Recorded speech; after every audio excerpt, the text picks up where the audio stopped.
Ocracoke never really changed. The breeze still came in with the same salt-heavy sighs, and the tide still rolled with the same lazy rhythm it had since my childhood. I used to think that predictability was a kind of safety.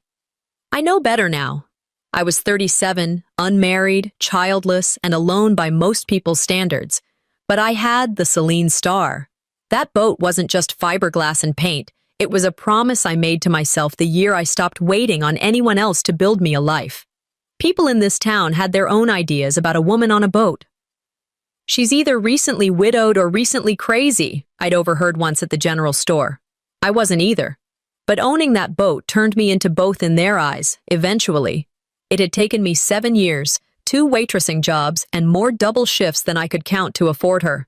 She wasn't flashy, no gleaming deck or shiny brass, just sturdy, clean, and reliable, just like I'd had to become. I bought her from an old man who said she'd never seen a woman handle her quite right. He changed his mind after I backed her out of the slip without a scrape. That day, the sun was out, the wind perfect, and the silence in my head was finally quiet in a good way. It was the first time I'd felt the hum of something I owned under my feet. When I got home, my father didn't congratulate me. He glanced over the registration papers and muttered, "You're not a man, Celine. Don't go acting like you are." That stayed with me longer than it should have. I didn't talk much about the boat after that, didn't bring it up at Sunday dinners, not that I went often, or with neighbors. I just took it out, fixed her when she needed it, tied every rope myself. She didn't ask anything of me I wasn't willing to give. Maybe that's why she lasted. Last month, I got a call from my mother. Her voice was syrupy sweet, which I'd learned to translate as prepared ambush. She invited me for dinner. "Just us, nothing formal. You haven't been by in a while." I said yes. Stupid, I know.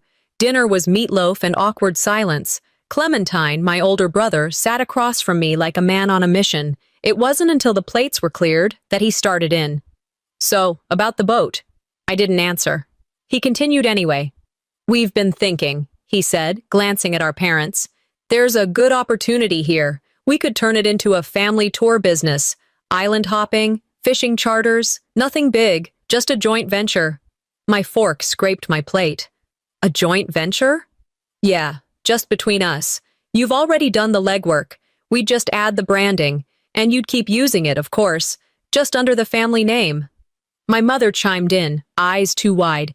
"It's not like you're doing much with it, honey. This way, everyone wins." I swallowed the lump rising in my throat. "No." The room stilled. My father looked like he'd swallowed a lemon. "Excuse me?" I said, "No. It's mine. It's in my name. I paid for it." "You're breaking this family apart over a piece of metal," my mother said later, when she found me in the kitchen rinsing my plate. "You've always been so difficult." I wiped my hands on the towel slowly. "Because I won't hand over the one thing I've built by myself?" "You know that's not what I meant." "I don't think you know what you mean either." She sighed like she carried the weight of the world. "You were never like Clementine. He never questioned where he belonged." "No," I said quietly, "because you never let him feel unwanted." On the drive home, I thought about that night when I was 9 and begged to go out with Clementine and Dad on their fishing trip. They told me to stay home, said I'd get seasick, that the boat was a boy thing. I sat on the porch with my plastic rod and watched the driveway stay empty until dark. At the dock the next morning, Joe, the harbor master, leaned on the railing. "So, Celine," he said, "your brother's tour's booking up fast?" I blinked. "Tours?" He pulled out his phone and showed me a Facebook ad. There was the Celine Star, clear as day, floating proud under the text. "Short Island Adventures, Captain Clementine." My brother's name. I couldn't breathe. "I never agreed to that." Joe raised his brows. "Oh, didn't know. Figured you were in on it." I wasn't. But apparently, everyone else thought I was. That night, I sat on my porch and stared at the boat slip, lit by a dim street lamp. The boat wasn't in the water. It was still being stored for seasonal maintenance. But I saw it in my mind. Strangers stepping on her deck, my name erased from her sides, my story rewritten without me. I pulled out the registration papers again. My name, Celine Tenton, typed cleanly across the top. I ran my fingers over it, memorizing each letter. I wasn't going to let them take this. They called. I didn't answer. Instead, I started collecting. Screenshots of the ads, comments under the posts, texts from mom hinting I was being selfish. I wrote it all down. Silence ain't weakness, girl. It's the sound before a storm. My grandfather used to say that. I believed him now. A week later, I went to check on the Celine Star. It was a chilly morning, just after sunrise. I parked and walked toward the dry dock, then froze. Clementine and Dad were there. They had the storage door open and were loading boxes of equipment into the cabin. Coolers, branded signage, fishing poles, all without a word to me. I stood behind the corner of the tool shed, watching. No one looked in my direction. No one checked if I was nearby. To them, I wasn't. The boat bobbed slightly as Clementine stepped on board like he owned her. He laughed at something Dad said. The sound scraped across my nerves. I didn't step forward. I didn't shout. I stood still, heart thudding, and whispered to no one. So this is how it starts. The sun hadn't climbed far when I walked down to the dock the next morning, coffee in hand, and a wrench sticking out of my back pocket. Maintenance on the Celine Star gave me clarity. I liked tightening bolts, checking cables, running my hands along her hull like I was whispering, "Still mine." Joe, the old-timer who ran the bait shop near the marina, stood a few feet from my boat, nodding like he had something clever stuck behind his teeth. "Heard your brother's tours are selling out," he said, not even looking up from the rope he was coiling. My steps paused. "Clementine's what?" "His boat tours," he chuckled. "Saw it all over Facebook last night. Got that fancy page up. What did he call it? Short Island Adventures?" I set my coffee on the railing. "Joe, are you telling me Clementine is offering paid tours using my boat?" Joe blinked, then reached into his jacket for his phone. "Well, shoot, I just assumed y'all were doing it together." He tapped and turned the screen toward me. There it was, my boat, my lines, my colors, my name scraped off in a digital blur and replaced with some cheesy script logo. "Captain Clementine," it read, beneath a bright filtered photo of him, arms folded like he'd birthed the whole thing himself. It wasn't just one picture. There were 7, 8, even one of me, cropped at the neck, showing the boat's interior. The wicker cooler I'd hand-wrapped, the cushions I'd sewn last fall, they were all there. My jaw clenched. "Thanks, Joe. Appreciate it." He nodded, oblivious, and I walked away fast. Back home, I sat at the kitchen table, hands trembling but eyes sharp. I pulled up the Facebook page, Short Island Adventures. There were dozens of comments already, locals excited for his new venture. This town's needed a family-run island tour for years. Can't wait to ride Celine's old boat. Clementine bringing something fresh to the harbor? I couldn't breathe right. These people thought he'd built it, thought I'd just handed it over like a good little sister. He'd been in my house once to help fix my computer. That was the same week he offered to back up my files. I remember now how long he took, how he smiled too wide when I thanked him. I stared at the screen, the tightness in my chest pressing deeper. It was never his to advertise, I whispered. I paced the kitchen for a long time, trying to shake the feeling crawling under my skin. Was this always the plan? Make me feel selfish, unreasonable? So when he took the boat, no one would question it. I grabbed the boat title from my drawer, my name, still printed in black and white, and the legal proof they hadn't yet touched. I took pictures of it, saved copies to my email, and then started screenshotting every single post, comment, tag, and ad. I wasn't just angry anymore. I was collecting receipts. I backed it all up on a flash drive and 2 separate cloud accounts. Evelyn's voice echoed in my head. Paper trail, always. Emotion gets sympathy. Evidence gets results. That night, as I was scrolling through yet another ad with my boat plastered all over it, a text alert popped up. It was from my mother. Only it wasn't meant for me. She'd accidentally added me to a group chat. The name of the chat? Keeping the boat in the family. My thumb hovered over the screen, breath held. I didn't move, just scrolled. Clementine. We need to move before she gets difficult.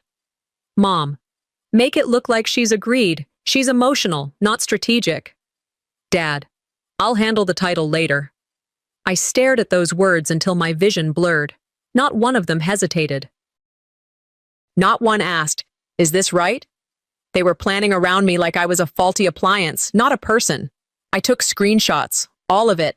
The chat stretched back weeks, plans made while I was left out of family dinners, jokes made about how I wouldn't even notice if they switched the decals.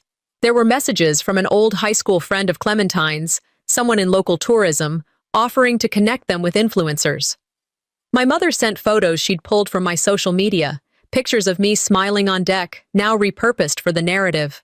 No tears came, just a kind of frozen stillness, like my body refused to waste energy on shock. I wasn't excluded. I was targeted. I paced the hallway like a panther in a too-small cage, phone in one hand, that heavy silence pressing down like a storm front.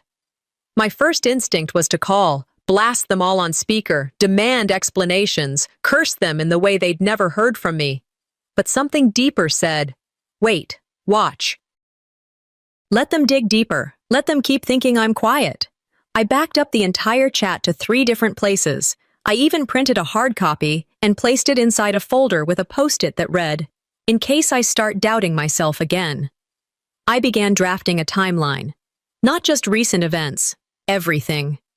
From the first time Clementine borrowed money and never paid it back, to when Mom told me, "You don't need boundaries with blood," after I said no to a family trip I couldn't afford.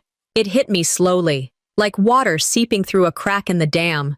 I had never been too sensitive. I had been conditioned not to notice. They weren't my family anymore. They were they. The next morning, just before sunrise, I drove to the marina. I parked a few spots back from the main dock, leaned the seat back, and watched through the windshield.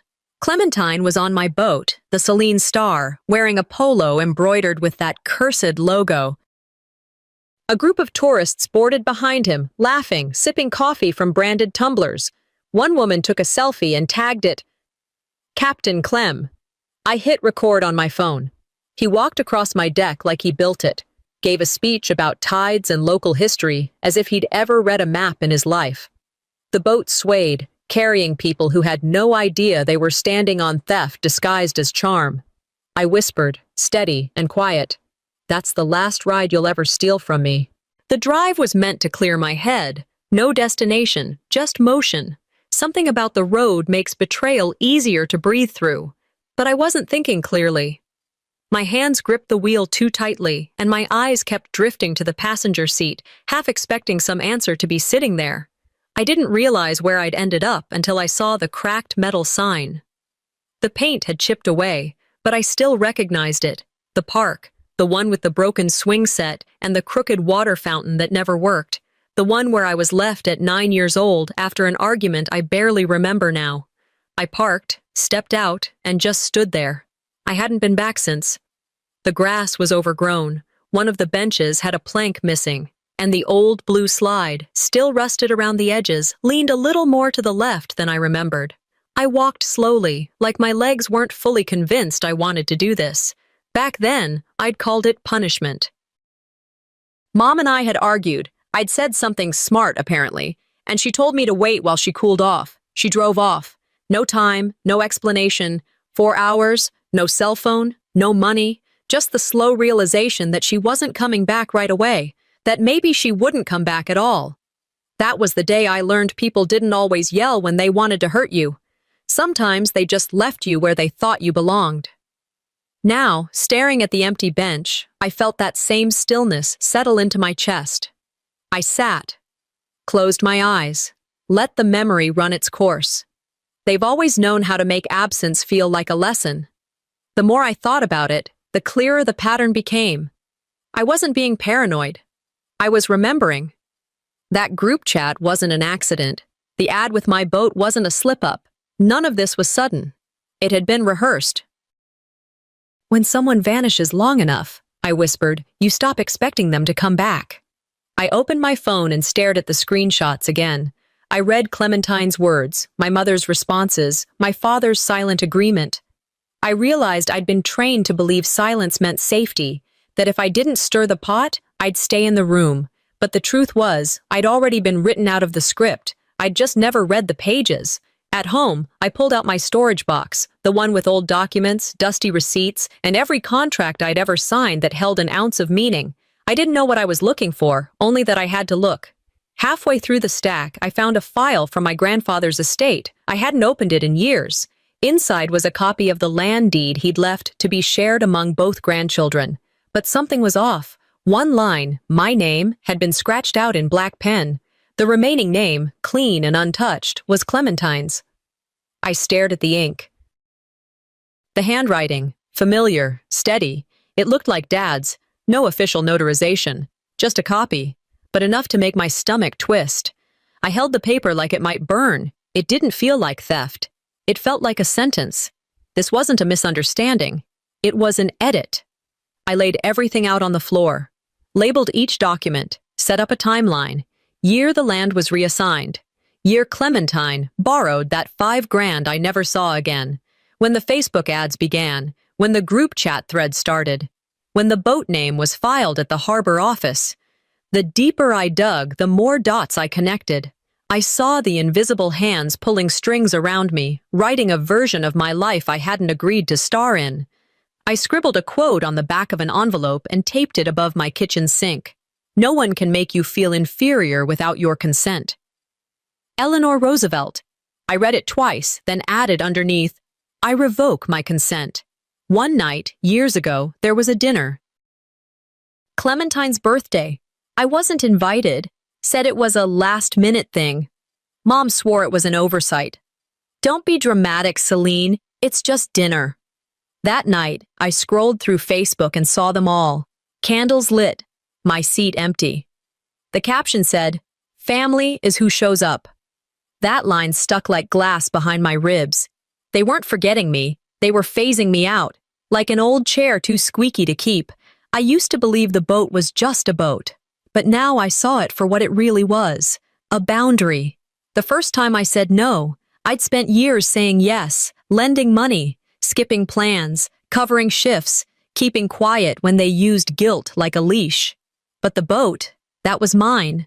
Saying no was the first time they had to see me as a person, not a placeholder, not the reliable spare part, just me, and they didn't like that. Because if I could say no to one thing, maybe I'd say no to the rest. I walked into the grocery store for milk and paper towels. Simple errands, mundane things. Then I saw her. Cheryl, my mother. She was in the produce section, inspecting apples like the world hadn't shifted. Her smile came fast, too fast. Celine, sweetheart, we've all been so worried. I blinked. Worried? Since when? She ignored that. Why don't you come by for dinner this Sunday? Just the family. Let's talk this through like adults. I forced a smile. Sure, let's talk. She patted my arm and walked off, pulling her phone from her purse before she even turned the corner. Her thumbs moved fast. I didn't need to see the screen to know what she was doing. My pulse picked up, not from panic, from confirmation. They were setting something up. Again. I called my mother first. Straight to voicemail. Then Clementine. Same thing. I didn't try again. I left the messages clearly, calmly. Hi, Mom. I saw the new ad. I saw the updated schedule. I saw the lies. I paused, took a breath. I'm giving you a chance to stop before this becomes something you can't undo. Take the boat down. Remove the listings. Don't push this any further. Click. Then Clementine. You've got 24 hours to pull back. That's not a threat. It's a line in the sand. I stared at my phone for a while. No buzzing. No notifications. No apologies. In my gut, I knew they wouldn't call back. They'd always been better at pretending they hadn't heard than admitting they were wrong. Maya Angelou's voice popped into my head. When someone shows you who they are, believe them the first time. I'd had 37 years of introductions. I opened the kitchen drawer and pulled out a folder labeled House Stuff.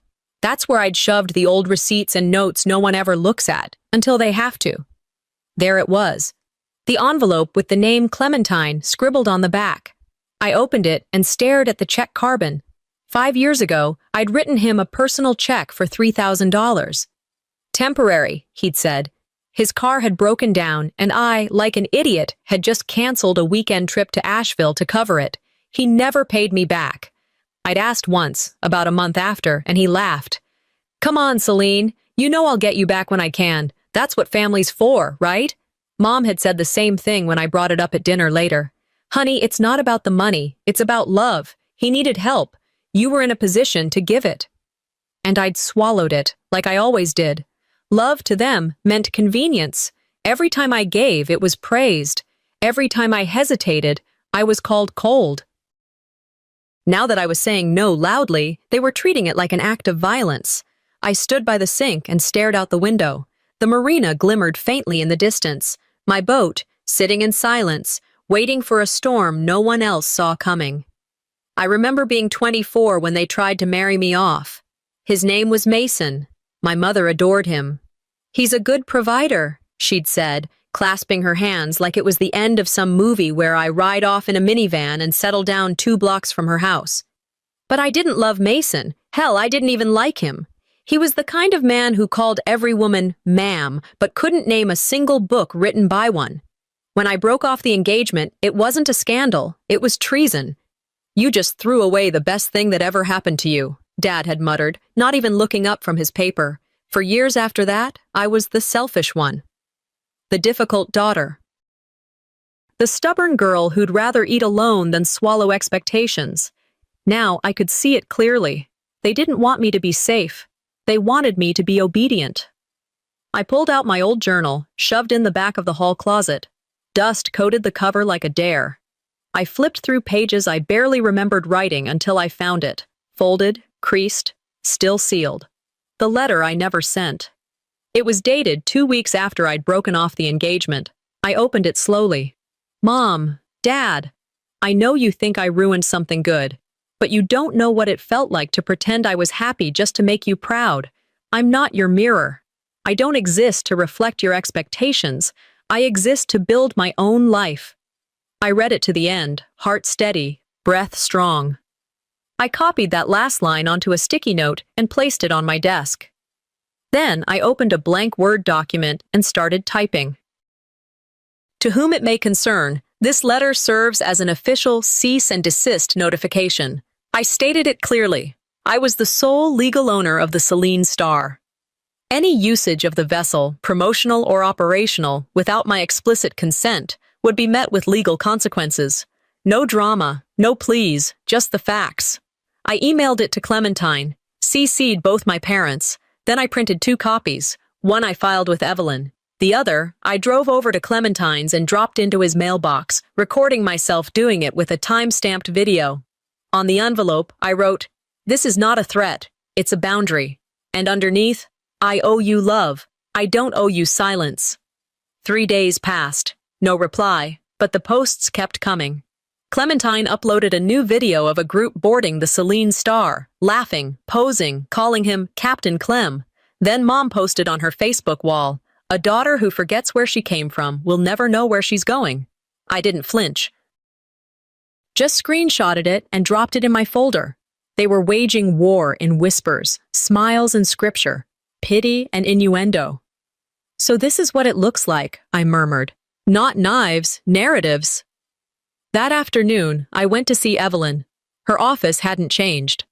Still smelled like old wood and lemon cleaner. She looked up from her screen and raised a brow. "You look like you've been walking through fire." They threw a match. I built a file. I handed her the envelope, sat down, and exhaled. She read in silence.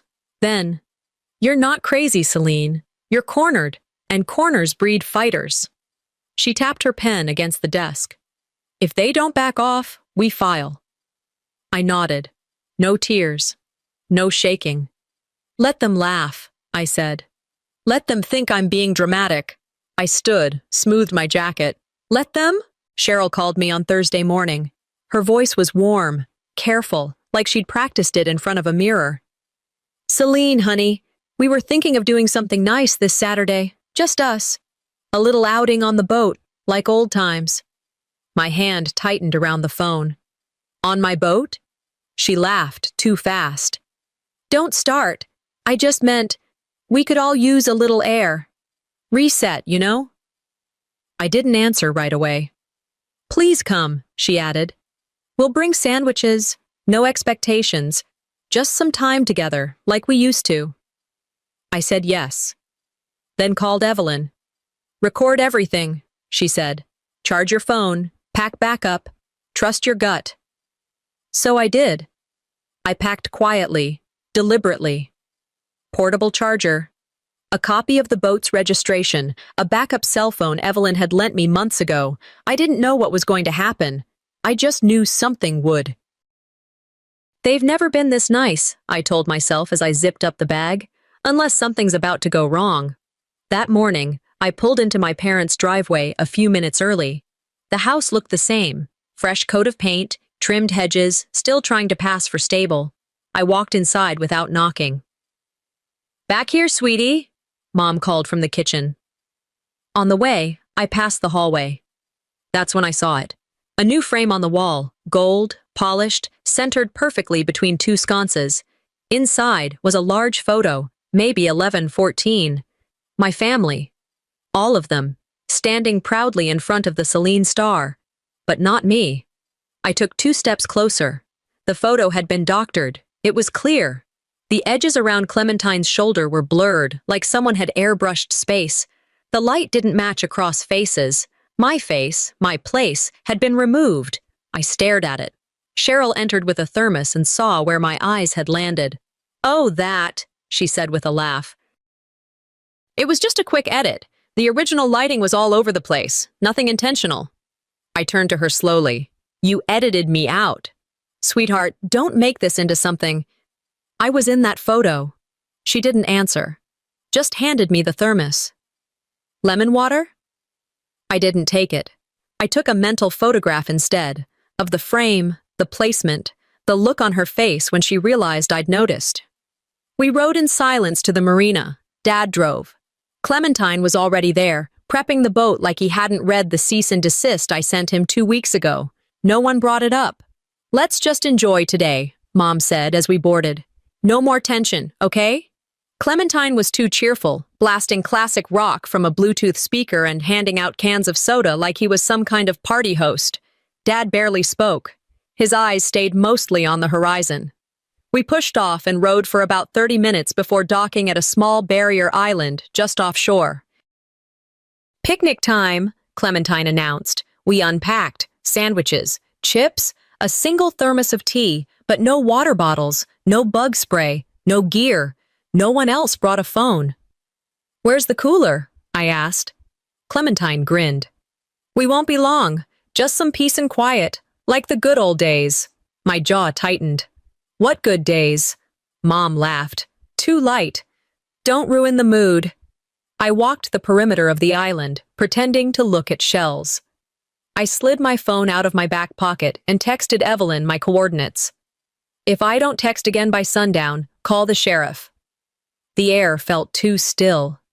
Dad sat on a log, watching the waves like they were going to explain away everything.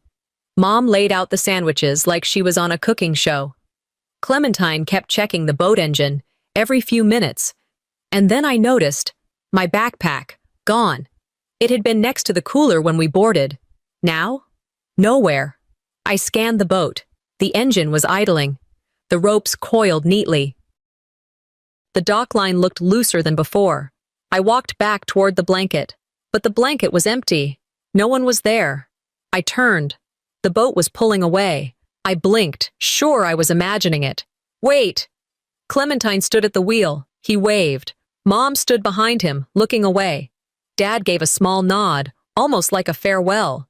Hey! I shouted. No response. The boat got smaller. The sound of the motor drowned out everything else. This isn't real, I whispered. This isn't happening. But it was. I stood there, alone, feet in the sand, heart pounding. We just needed space. Cheryl's voice echoed from earlier that morning. Hours passed. No messages, no voices, no signal. Just wind and heat, and the ache that bloomed behind my eyes as the sun climbed higher. I searched the island. Nothing. No shelter, No shade worth mentioning, no water source. My legs throbbed, my throat dried, every step hurt. Every minute felt like a question no one wanted to answer. They didn't panic. They didn't turn around. They didn't forget. They planned this. I thought of Evelyn's voice. I thought of the photo on the wall. They'd already erased me once. This time, they were just finishing the job. By late afternoon, I was crawling under a patch of brush, trying to find a place where the breeze wouldn't burn. My feet were bleeding. I found a stick and carved into a piece of driftwood, Celine Tenton. 6:12 p.m. I was here. It felt ridiculous, primitive, but it also felt necessary. I whispered to the trees, to the waves, to the sky. If no one finds me, let them know I didn't just vanish. And then I lay down, closed my eyes, let the silence wrap around me, and for the first time, I thought it without flinching. They left me to break. I woke to the sound of nothing. Not waves, not birds, just the pulse in my ears and the sand clinging to my skin like regret. My head throbbed, sun pounding down on me as I sat up in the brittle shade I'd crawled into the night before. My throat was sandpaper. My lips cracked when I tried to wet them with my tongue. I scanned the shoreline. No boat, no voices, just an endless horizon that offered no explanation. Maybe they'd come back. Maybe it was all a terrible miscalculation. But then I checked my watch. 4 hours had passed since I'd last seen the Celine star. Still nothing. I tried yelling. At first, strong, then weaker, then just air moving without sound. If this was a misunderstanding, I whispered to the sky, it's a deadly one. I stood, wobbled, then steadied myself and began pacing the island. Not because I thought I'd find anything, but because staying still made the panic louder. With a piece of driftwood, I began drawing a crude map in the sand, marking every tree, every patch of brush. I used rocks to indicate the beach where the boat had last floated. The act of mapping gave me structure, something to hold on to. I searched for anything usable, leaves, sticks. I built a pathetic lean-to with broken branches. It collapsed twice before it stayed upright. My phone had no signal. Battery showed 15%. I turned it off to conserve what was left. My shirt was damp from sweat, but I tied it between 2 branches, hoping dew might gather overnight. It was something my grandfather had once taught me. The air always leaves clues. I found a coconut half buried in sand, the shell rough under my fingers. Took me 30 minutes to crack it open using a sharp shell I'd kept like a knife. The water inside was bitter, but I drank it anyway. I've been through worse, I muttered, sitting against a tree. But this is planned. As the heat rose, my mind wandered to a conversation I had dismissed too quickly. Bob, the dockmaster, just a week ago. They just need her out of the way for a bit, he'd said, laughing while sipping coffee. I thought he meant a break, a family timeout. Now it thundered in my skull. He knew, or at least suspected. Was this a town secret? Something said in passing, never questioned. They talked about this, I hissed, like I was a traffic cone. Something to move out of the way. I felt the fury rise up from my chest, igniting whatever strength the heat hadn't drained from me yet. I gathered rocks, white ones, and started arranging them on the beach into letters. SOS. Then help. I used the shell to write the same on my arm with sunscreen, in case a drone or plane passed over. That evening, I began narrating to myself. Not because I was losing it, but because I wanted it on record. And even if it was just for the trees. Day 1, alone, no food, no water, no boat. I wasn't trying to survive anymore. I was trying to leave a trail. If someone finds me, I said to the wind, they'll know I didn't just vanish. I was left. And the worst part? Still no sound. Still no boat. Still no one. I crossed over to the rocky side of the island. My feet slipped, the ground loose beneath them. I went down hard. My hand scraped against sharp stone, blood blooming instantly. The pain snapped me out of the fog. I tore a piece from my shirt and wrapped it around the wound. It wasn't perfect, but it slowed the bleeding. I'm not going to die here, I said aloud, staggering forward. Not because they didn't want to fill out paperwork. Something flickered in the distance. I stumbled toward it. A fisherman's buoy, old, battered, half-submerged.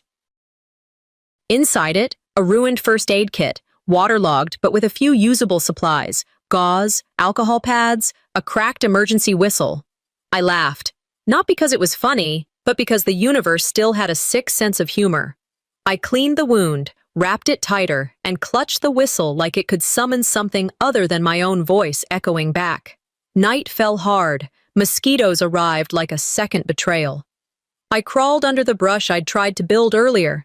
It didn't cover much, but it blocked the wind. Sleep was a myth. My body trembled. My stomach ached. But my mind was sharp. I picked up a piece of driftwood and began carving with the shell again. Day 1. Abandoned. I carved it deep. Splinters in my palms. But it stayed. I closed my eyes and pictured Evelyn's face. If you're alive tomorrow, she'd once said, they're already guilty. They were guilty before. But surviving made it harder for them to pretend I'd just disappeared. If I make it through tonight, I whispered, they don't get to finish my story. Then, for the first time since they left, I felt something shift. Not outside.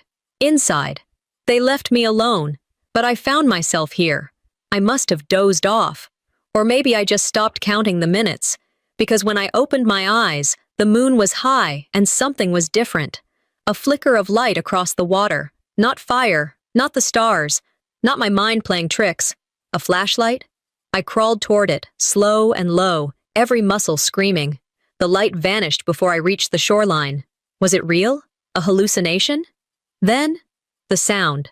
A faint mechanical hum. A boat. I grabbed the SOS stick I'd kept near my side and stood, waved it wildly. Didn't scream, didn't cry, just kept waving. Because this island wasn't empty. Not anymore. The light disappeared almost as quickly as it came. 1 second it flickered across the water, barely a blink in the black, and the next, it was gone. I scrambled up the jagged incline at the island's center, barefoot, bleeding, heart punching against my ribs like it had something urgent to say. I held the SOS stick as high as I could, waving it toward the horizon, screaming with a voice already torn raw from hours of shouting into silence. No reply, no boat, no proof that the flicker had ever been real. But it told me one thing. I wasn't completely alone in the world. There was something out there, a light, a boat, a chance. That night, tucked beneath the crooked frame of branches I'd built into something resembling shelter, I pulled the worn leather wallet from my back pocket. It was half soaked in sweat and salt, and I had to peel it open with shaking fingers. Inside, I found it. The photo. My grandfather, standing proud beside his boat, hand resting on the tiller, smile carved into his weathered face like it had never known doubt.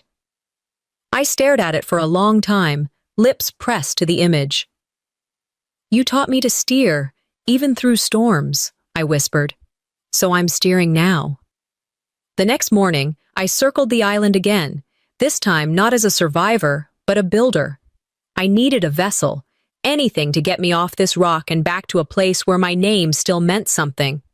That's when I saw it. Half buried in the brush near the far cove, tilted at a dangerous angle, sat the remains of a canoe. Storm-ravaged, one side splintered, the bow bent inward, but it floated. Or it could. I spent hours dragging it to shore, dragging my legs with it. Each footstep left a trail behind me, of blood, of mud, of refusal to quit. The sun didn't care. It pressed harder. My back screamed, but I kept going.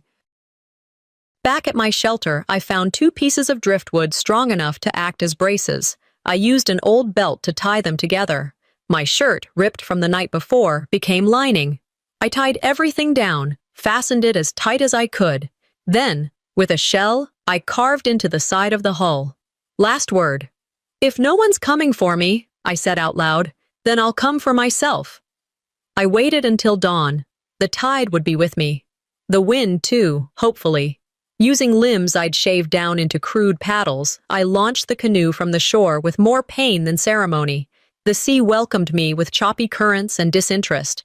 The boat rocked violently. I paddled anyway, not for speed, for direction. Off in the distance, I could make out a tower light, a dot of man-made certainty in a world that had otherwise forgotten me. I aimed for it like it was air, and I'd been drowning. The sun rose behind me. I paddled toward the light. "You're being dramatic," Clementine's voice echoed in my skull. "Too emotional," Mom's voice added. "Unstable," Dad once said, too casually. The words rode the waves with me, hissing in my ear. Maybe I was dramatic. Maybe I was emotional. But dramatic people survived because they didn't pretend it didn't hurt. Emotional people built fires when others froze. "Let them laugh," I muttered, sweat dripping from my forehead. "Let them think I'm crazy." I kept paddling. Eventually, land crept closer. The water calmed as I approached the harbor mouth. I could see the outlines of boats, buildings, lights. I didn't head home. I went straight to Evelyn. Her office lights were still on, even though the sky had gone full dusk. I must have looked like hell. Salt-dried skin, blood-stained clothes, paddles dragging behind me like wings that had broken mid-flight. She opened the door, eyes wide. "Jesus, Celine, where the hell have you been?" I dropped the paddle. "They left me," I said, voice barely holding. "On the island?" "Not metaphorically, literally." She went still, expression shifting from horror to fury in seconds. "We need to document everything, tonight." Back at her place, I opened the folder I'd carried for months. I laid it all out. Receipts, the boat title, screenshots, text messages. But I added new things now. A driftwood carving. Day 1. Abandoned. The photo of the canoe. Last word etched into the side. A coconut marked with the date I'd cracked it open to survive. Evelyn looked at everything with the eye of someone who knew exactly what she was building. "This can go 2 ways," she said. "Civil suit, or criminal, or both." I didn't hesitate. "Both." She nodded. "I don't want revenge," I said, staring out her window. "I want them to never be able to do this again, to me or anyone else." She looked back at me, calm and cold. "This isn't just your story anymore. It's a case." Later that night, Evelyn handed me a burner phone. I turned my old one off completely, changed my email, locked my apartment, ordered a security camera for the dock, installed a GPS tracker under the Celine Star's console. I wasn't just surviving now. I was recording. I was documenting. Every step. At midnight, I opened a brand new journal. First page, in thick ink. "Let them laugh. I'm done playing nice." Just as I closed the book, someone knocked at my door. 3 soft taps. I looked through the peephole. Cheryl. She looked tired. No makeup. Hands clasped in front of her. I didn't open the door. She spoke through it anyway. "Honey, we need to talk. Everyone's so worried. Just come home." Silence. Then, "We didn't mean for it to get so out of hand." I pressed my palm to the door, said nothing, let her words sit in the hallway like the lies they were. I woke before sunrise, my pillow still creased from the weight of last night's silence. The knock on my door, my mother's voice on the other side, it had clung to me through the night like humidity. I didn't answer then. I wouldn't answer now. Instead, I sat at my kitchen table and reopened the folder.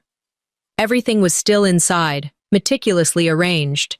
Timestamps, screenshots, the printed messages from that family group chat, Evelyn's notes, the photos from the island, even the coconut shell with the date I'd carved into it. My story was no longer just a tangle of memories. It was a documented record. I changed into jeans and a plain navy t-shirt, pulled my hair into a tight ponytail. No makeup, no earrings, no emotion, just function.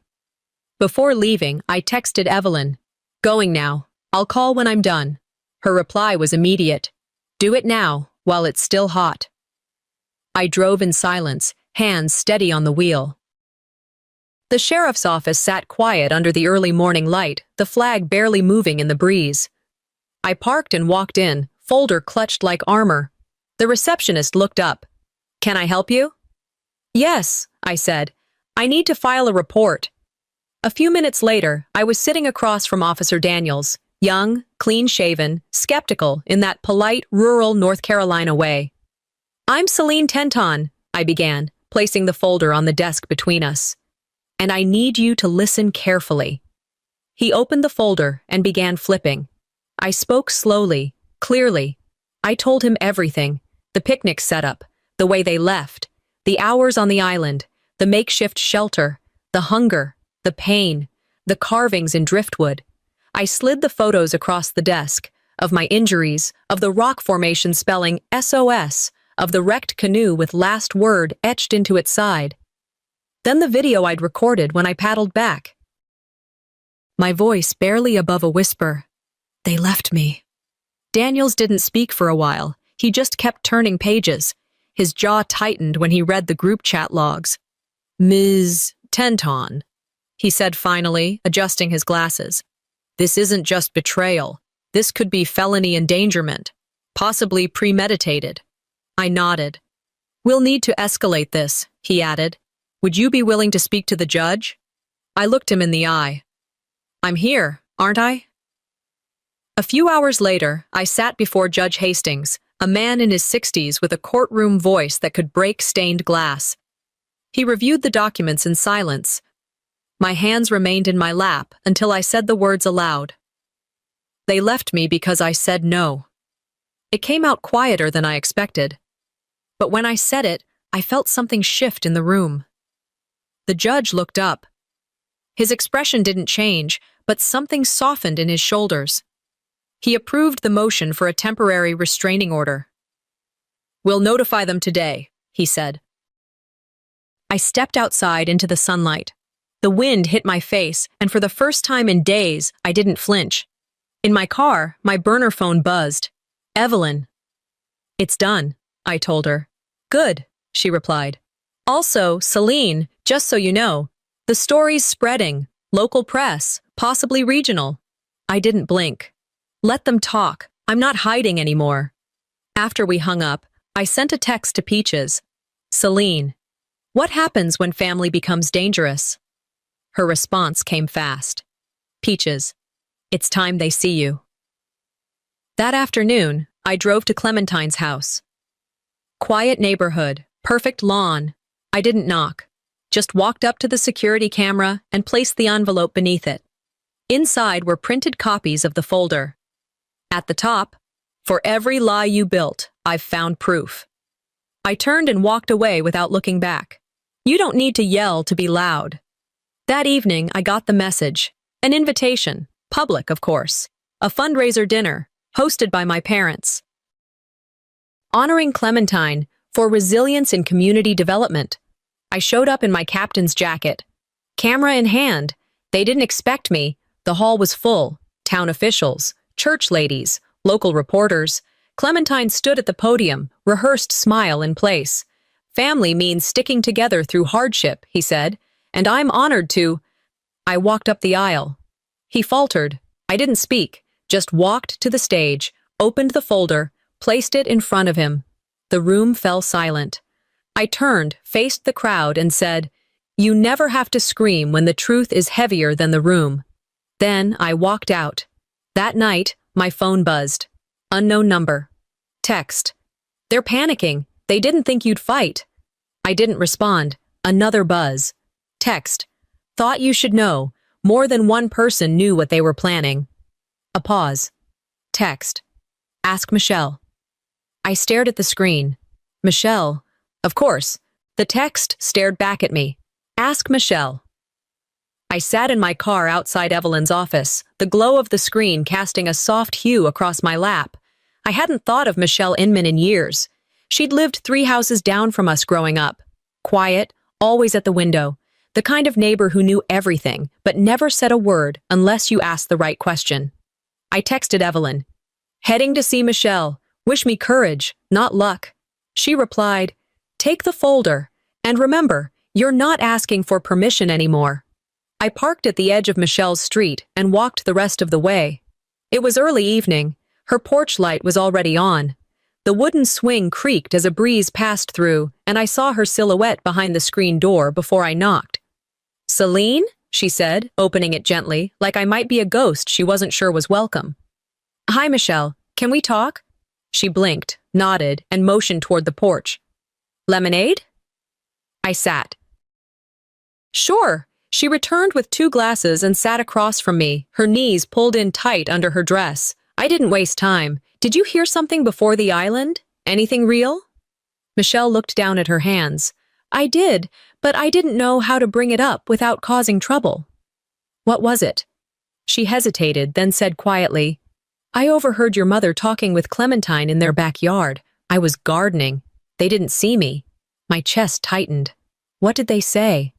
She said you were acting out again and that maybe some distance would reset her. Clementine laughed. He said, we just need a quiet place to let her realize who's in charge. I gripped the arm of the chair. How long ago? Week before the trip. I closed my eyes. The timeline clicked into place like puzzle pieces I never wanted to own. They meant to leave me. Michelle nodded. I think so. I reached into my bag and pulled out the folder, flipped to the section labeled Statements. There was one form I hadn't looked closely at before, buried in legal jargon about my supposed mental instability. Did you sign anything for them? I asked. Her eyes widened. They asked me to. Cheryl said it was just a wellness check. Did you? No, but I think someone else did. A neighbor, maybe Bob. He's close to your dad. I pulled out the copy Evelyn gave me, a release form citing temporary voluntary separation due to emotional instability, a signature at the bottom, but not Michelle's. This signature, I said, holding it up. Did you ever see it before? She shook her head. No, but I kept a copy of what they sent me, just in case. She went inside, returned with a thin manila envelope, handed it to me. I thought, maybe someday you'd ask. Back at Evelyn's place an hour later, she laid the 2 documents side by side and stared at the signature. This is felony material, she said flatly. It's not just immoral, it's illegal. She started building the case out loud, more for me than for herself. Medical forgery, premeditated abandonment, false public narrative, emotional manipulation, documented. She paused. You've been collecting receipts. This one breaks the bank. I stared at the pages, then whispered, no more forgiving what they call family tactics. Sunday morning, I walked through the town market. I didn't wear a disguise, didn't avoid eye contact. People saw me. A woman whispered to her husband, That's the one they left. He replied, That's the one that came back. An old man tipped his hat to me. Good morning, Ms. Tenton. Peaches was there too, camera slung across her chest. She caught my eye and nodded, not in pity, but in acknowledgement. I wasn't gossip anymore. I was fact. That afternoon, I mailed a copy of the forged medical document to my parents. No note. Just a sticky tab with 5 words. You know what this is. That night, Cheryl didn't post anything. No dinner photo, no scripture quote, nothing. Clementine made his social profiles private.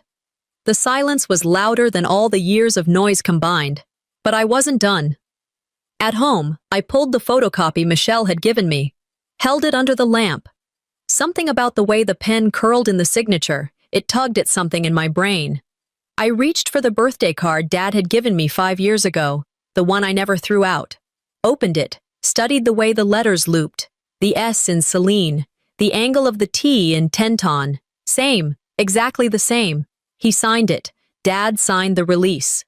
I sat back, the air sucked out of the room. He didn't yell, he didn't argue, he just signed me away. Evelyn hit the spacebar, and the sound started again. Clementine's voice filled the quiet room. His laugh, too loud, soaked in liquor, bled through the speakers. I mean, seriously, he slurred. Getting rid of Celine was easier than I thought. She practically stranded herself.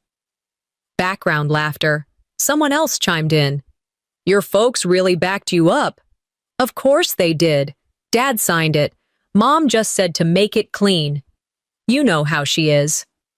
My hands were clenched around my knees, nails digging into denim. Evelyn didn't flinch. She hit pause. They recorded their own confession. I said, voice flat. She nodded, calm as ever. We back this up 3 times. Cloud. External. Flash drive. This is our trump card. We'd already been building a case, but this changed the tone. Now we weren't just drawing timelines, we were submitting Exhibit A. I labeled the USB in black Sharpie. Exhibit A. Audio proof. The next morning, we drove to the courthouse. Evelyn walked straight to the clerk's desk, filed the motion, and handed over the drive. A deputy passing by caught a snippet from the paperwork. He glanced at me, then back at Evelyn. You may want to request a protective order too. If what's in that file is accurate, things might get loud. Evelyn didn't hesitate. We're filing one today. I watched the clerk stamp everything with practiced indifference. The system doesn't blink, even when someone's life is hanging in the ink. When we walked out, the sunlight was sharper. I felt lighter. This wasn't family drama anymore. It was evidence. By Friday, the whispers in town shifted. I noticed it first at the cafe. Less side-eye, more curiosity. Less whisper, more weight.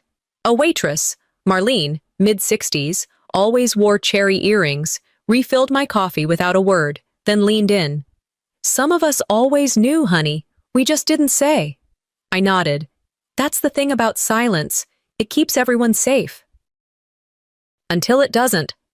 Later that day, Peaches published a column. The courage to return from erasure. She didn't name names, but she didn't need to. Local women started resharing it. A librarian posted, I know this woman, she's the real thing. A former teacher commented, finally, someone's saying it. I didn't engage, just watched. Let the momentum speak for itself. Let them talk, I told Evelyn. The truth outruns the noise. That evening, Cheryl called me. 6 times. I didn't pick up. Then Clementine posted on Facebook. There are 2 sides to every story, he wrote, under a selfie of him in his office, looking solemn. I screenshot the court docket and posted it in the comments. No caption. 10 minutes later, he deleted the post. By Monday, Cheryl had stopped posting her daily devotionals. Clementine's business page vanished. Even Bobby was seen driving alone, slow, windows up. Someone told me he stopped going to church. They're starting to taste the consequences, Evelyn murmured. I didn't smile, just nodded. Justice wasn't a celebration, it was a reckoning. When the town hall meeting rolled around that Thursday, Evelyn and I walked in without saying a word. I wore my navy blazer. Not armor, just presence. Clementine was already seated. He looked up, did a double take. His jaw clenched. The room wasn't packed, but it didn't need to be. During the QA, someone from the back stood. Ms. Tenton, would you like to say anything? I stood, folder in hand, walked slowly to the front. I already said it, I replied, setting the folder on the table. In affidavits, in police reports, in survival logs, and in court. For a moment, no one moved. Then someone clapped. Another followed. It spread, quietly, but it spread. Clementine stood, face unreadable, and walked out. Evelyn leaned over and whispered, Let silence be their legacy. The next morning, I walked down to the marina. A new sign hung by the gate. Restricted access. Legal owner only. I showed my ID, unlocked the dock, and stepped onto the Celine Star for the first time since everything. I walked the deck slowly, checked every corner, sat in the captain's seat. Tucked behind the steering console, I left a note. What was mine will remain mine. I won't be erased again. Then I climbed the small ladder and replaced the old flag with a red and white one my grandfather used when teaching me to sail.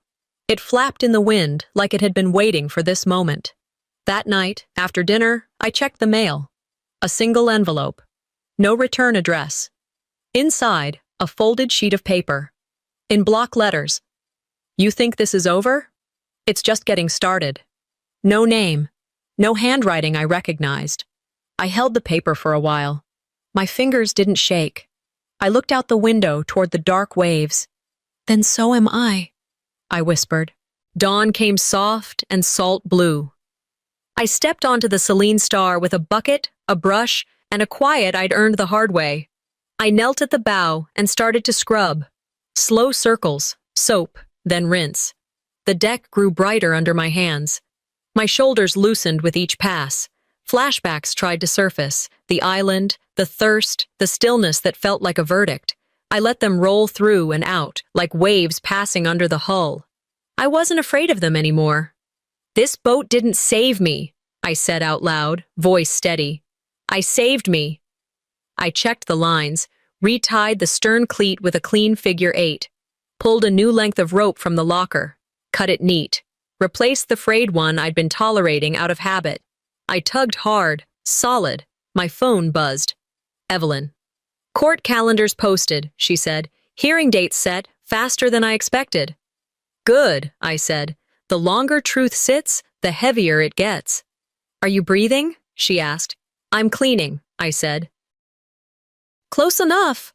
I put the phone away and wiped the rails until I could see a clear shine. I was reclaiming more than fiberglass. I was washing away the parts of me that still asked permission. Bootsteps thudded on the dock. Slow, familiar. I looked up. Dad. He stopped at the gate and didn't come aboard. He took off his cap, turned it in his hands, then looked past me at the open water. "Morning," he said. "Morning?" He stared at the boat a long time, not at me, at her. "I didn't know they'd go that far," he said finally. I set the brush in the bucket. "You didn't stop them either." He flinched, just a little. I thought it would shake out. I thought that I'd give in. I kept my tone even. "You were counting on the old version of me." He exhaled, jaw working. Then he reached into his jacket and held out a small envelope. "What's that?" "Things that should have been yours all along," he said. "I'm not asking for anything." I didn't take it. Not yet. "Put it on the post," I said. He nodded. Set it on the bollard like it might bite him. He looked small on the dock, and I didn't know what to do with that. "I won't be at the hearings," he said. "It's not my place. You made it your place when you signed my name away." He closed his eyes once. "I'm sorry," he said. "Are you?" I asked. Silence stretched. He looked down at his hands. "I'm sorry," he repeated, and this time the words landed, not as absolution, but as record. He touched the brim of his cap. "Take care, Celine." "You too," I said. He walked off the dock. No hug. No, "see you soon." Just absence that, for once, didn't wound. I watched him go, then opened the envelope. A photograph slid into my palm. Me at 8, barefoot on this deck, my hair a wild flag. Behind it, the original ownership paper, unaltered, never signed over. I breathed in and let it out slow. I put both under the chart table, not as trophies, as truth. I wiped my hands and drove to the paper. Peaches was at her desk, sleeves rolled, a pencil behind her ear. She looked up, took one look at me, and grinned. "You look lighter," she said. "I feel finished," I said. "Not with the process, with the begging." She stood and hugged me with a reporter's economy. "You didn't just survive. You made silence expensive for them." I laughed once. "You always know where to aim." She motioned me into a chair. "Males coming in daily, women, men, adult kids, folks who left home at 60. You cut a path." "Good," I said. "Paths are meant to be used." She tilted her head. "What now?" "I've been thinking," I said, "about leaving town." Her brows lifted. "To run? To grow?" I smiled. "There's a difference." Peaches spun the pencil in her fingers. "Staying would be the easy thing now," she said. "People are on your side, but easy's never been your language." "I'll give you a forwarding address," I said. "You better," she said, and wrote postcard on a sticky note like it was a legal contract. Back in my car, my phone pinged. Group message from Cheryl. Cheryl. "We'd like to have one final dinner, for closure." I stared at the screen. Then another. Clementine. "Let's not drag this out anymore." I forwarded the messages to Evelyn. She called immediately. "Don't go if it's for them," she said. "You don't owe a performance." I might go, I said, but not for them. For you. For the chapter. To close it with a period, not a question mark. Evelyn sighed. Then go in your car, park on the street, sit near the door, stay 10 minutes, and take nothing you're not willing to leave behind. I smiled.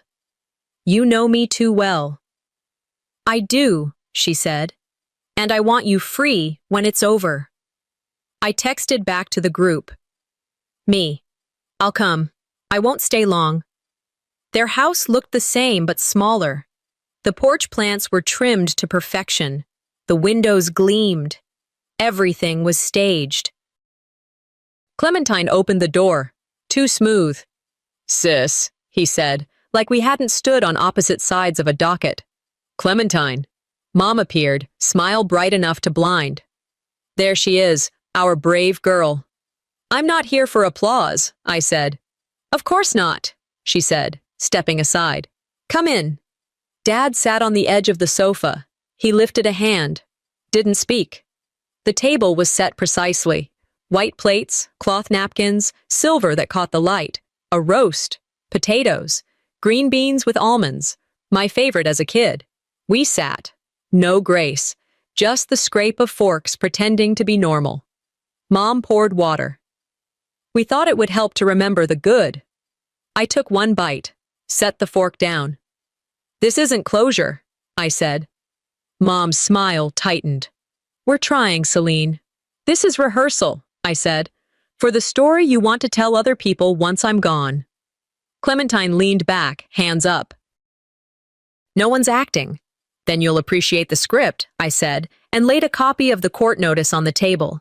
Dates, orders, stipulations, it's all in there. Mom's face fell.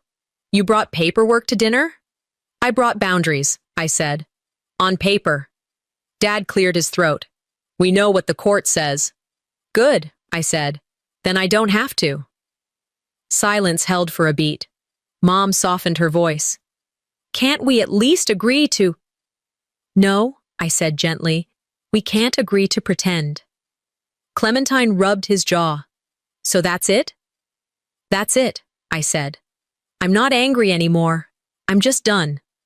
I stood, pushed my chair in, didn't slam anything, didn't raise my voice. I walked to the door. Mom followed.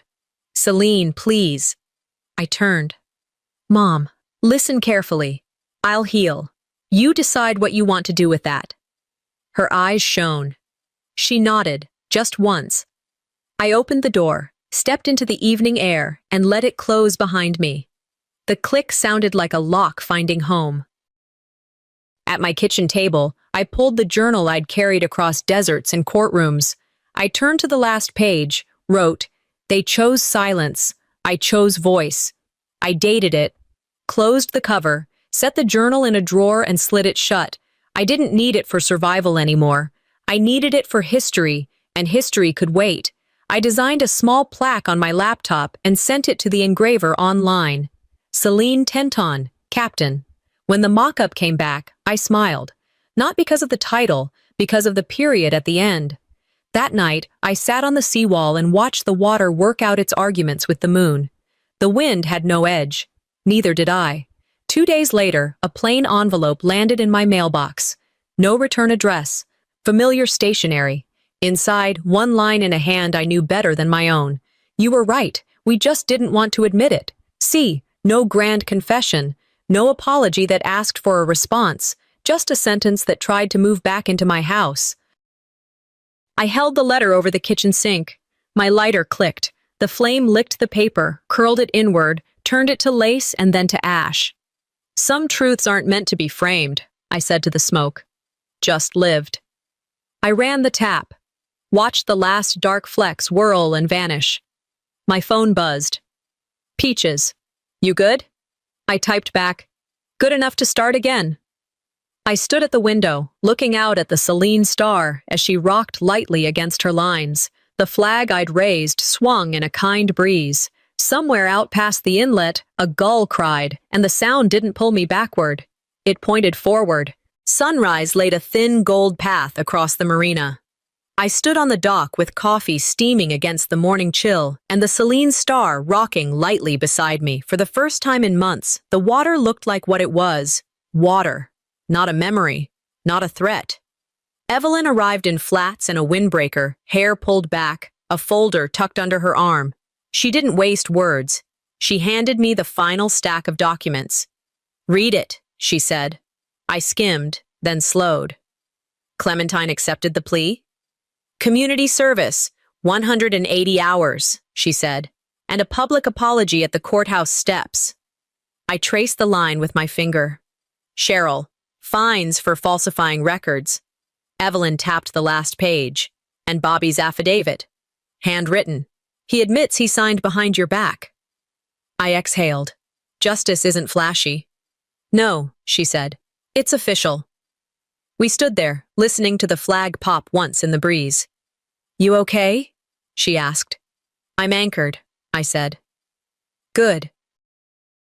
Because today we'll move."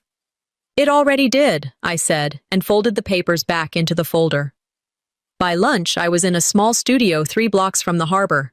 Peaches clipped a microphone to my collar and adjusted the light. No makeup, no script, just voice. "Ready?" she asked. "Go," I said.